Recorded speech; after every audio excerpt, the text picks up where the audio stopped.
My clients made $483,000 from YouTube last month, and in this video, I'm going to break down the exact strategy of how we did that.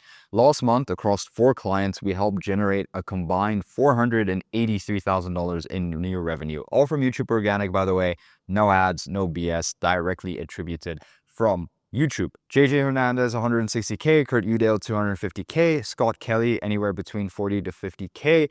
Every month consistently. Parker Smith, first month working with us, between 3 and 5 high ticket closes he directly attributed to the channel, with new clients showing up to their onboarding calls saying they feel like they already know him. All of the proof, all of the results for this is on my highlights on Instagram. I have a client interview with Kurt where we broke down exactly this. I have a case study breakdown breaking down exactly this with JJ. Just wanted to preface and put that out there. Now, here's the thing. These are 4 completely different channels, 4 completely different offers in different niches, right? But we use the same strategy and we got absolutely fucking exceptional results, right? JJ has his own videos on this channel. Parker does too. But what I want to do instead is talk about the actual system behind all of these results, right? Like I could flex in your face like, yo, my clients, actually not all of my clients, just 4 of them made $483,000 from YouTube last month. You should probably book a call and work with me so I can make you a shit ton of money from YouTube. But no, I want to give you some sauce, show you the actual strategy, and then tell you to book a call with me. But anyway, yeah, exactly. I could do this thing where I break down each client individually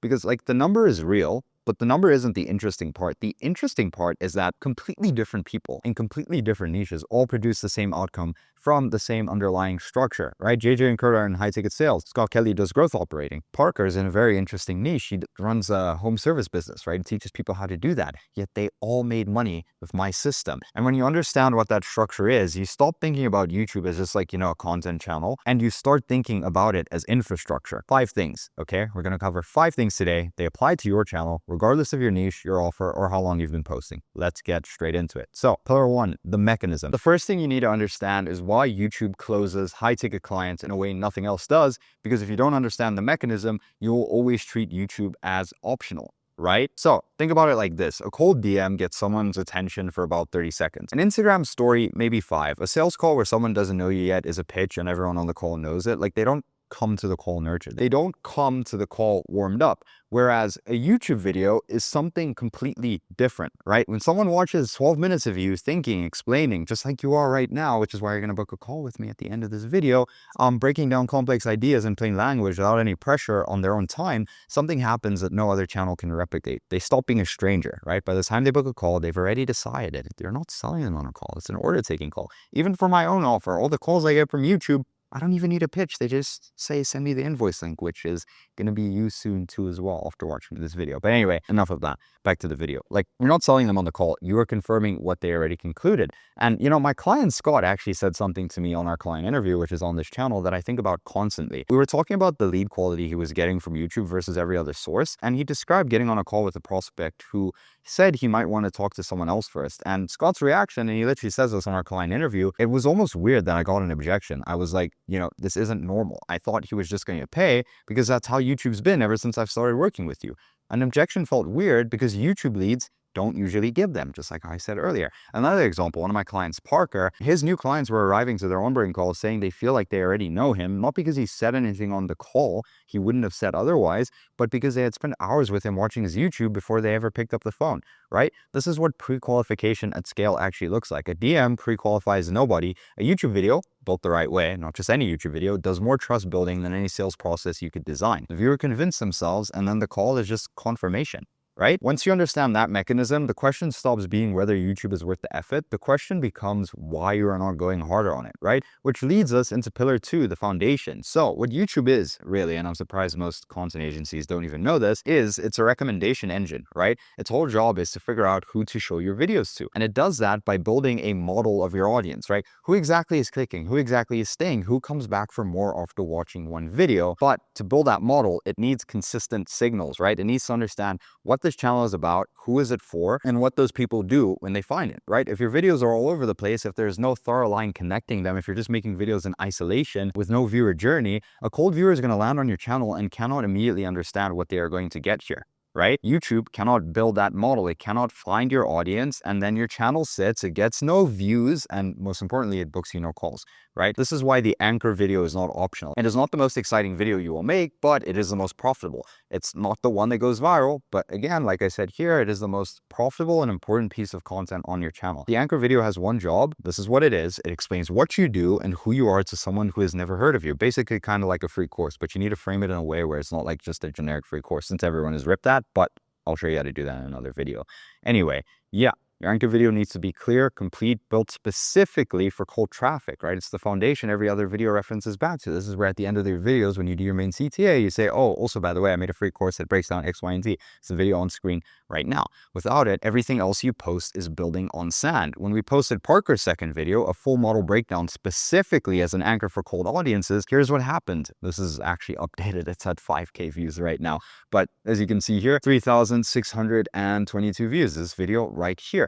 92%, and I looked at the analytics, most content agencies don't do that, 92% of that traffic was cold discovery. People YouTube pushed the video to who had never seen his channel before. 13.2 times his previous channel average, because YouTube finally had a clear enough signal to push the content, and when it did, the content held. That's why we had an outlier, but we had an outlier also the right audience, not a bullshit top of funnel, right? Another example for a client, JJ's origin story podcast video did the same thing from a different angle, right? He told his full story on camera, how he went from building a 40K a month agency and then dropping it to then go learn with Hormozy and with Iman, right? That video attracted B2C leads who wanted to learn high ticket sales, and it also attracted B2B leads, founders with underperforming sales teams who watched that video and thought that this is the person I need. One anchor video, two completely buyers, both pulled into the funnel simultaneously. Most channels do not have this video, right? They have it, like I said earlier, a collection of individual content pieces that each exist in isolation. Nobody knows where to start. YouTube does not know what to do with them, and as a result, your videos get no views or they get pushed out to the wrong audience, right? The anchor has to come first and then everything else builds on top of it, which leads us into pillar 3, the floor. Now, most of you guys, especially in info, measure your YouTube channel completely wrong. Like almost everyone gets this wrong. Like you measure your you measure your channel by your best video, by like the spike, by the outlier, like the one that got the most views, but that's not the benchmark for whether your channel is working. If you have one video with like 5,000 views and the rest all get like 100, that means you have like a pretty shit channel, right? Like I said here, it's the wrong metric entirely. The right metric, however, is the floor of your channel. The floor is like what a normal week looks like. Not your best week, a regular week. What does the channel consistently deliver when YouTube understands your audience and is actively pushing your content? How many calls come in? What is the baseline lead flow running in the background without you doing anything new? A channel where, you know, a great week is an exception is a channel that got lucky, whereas a channel where a great week is just a normal week is a channel where the system is actually working. And what this actually looks like in practice is one of my clients, Scott, right?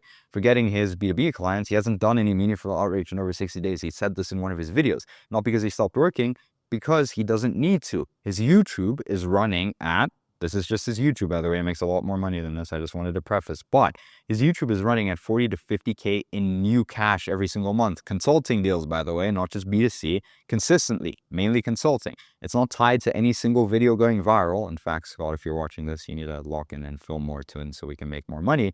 But it's just what the channel produces on a normal ongoing basis because YouTube now understands who to send there, right? Another one of my clients, JJ, I literally cannot make this up and I wish I had recorded it, but this actually happened twice. I was on a call with him the first time and then he booked another call off of YouTube. And then our most recent call, when we were on the phone, we literally had to stop the phone call because he had a 10K piff come in from YouTube, literally, and he had to onboard the guy. Like I said here, while we were talking, it pauses and says 2 sales calls just came in from the 1v10 video. Not from a video we had just posted, from a video that had been live for a while. It had been live for like 2 weeks by then, right? The channel was just running in the background and booking calls. That is the thing about YouTube that no other channel can replicate, right? Your content keeps working. A video from 6 months ago can book a call today. I still, like, my Hudson case study video, the interview, I still get, like, it's been like 9 months, probably a year now, and I still get book calls from it, right? And when your floor is established, you stop thinking about YouTube as like a publishing schedule and you start thinking about it as infrastructure that runs regardless of what else is going on in your business. So, you know, the question to ask right now is not what was my best video. The question is, what does a normal week consistently deliver? And if you can't answer that, you do not have a floor yet. Building the floor is the whole job. Do not just look at an outlier, right? Look at making consistently good videos that consistently book you calls and consistently make you money, which leads us into the next pillar, which is the sequence. Going back to exactly what I was saying, every video on your channel has a job. Not what do I want to talk about this week, not what's trending in my niche. What specific job does this video do in moving someone from a person who has never heard of me to a person booking a call. And here's the part that most people miss, right? A cold viewer doesn't start at video 8. They find one video, and if it holds them, they go to the channel. What they see when they land determines whether they stay or leave. The sequence you build is not just for a viewer who watches everything in order. It's the architecture that makes the channel make sense to anyone landing cold. Let me show you how this worked for JJ, by the way, because it's the clearest example I have of deliberate sequencing producing a deliberate outcome, right? So in the month where we made 160K cash collected with JJ, it was about 98K in rev. We posted 4 videos, right? Each one answered a different question in the buyer's journey. Video 1, origin story. It answered, can I trust this person? Have they actually done this? Video 2, it was a client interview. This video answered, does this work for someone at my level? Does this actually work? Video 3, 1v10 debate, JJ versus 10 sales reps. This answered, how does this person actually think when they cannot prepare? Is he as good as he looks? Really, really good video to rep if you're in Result, by the way. Video 4, 61 minutes of fucking hell, I can't speak.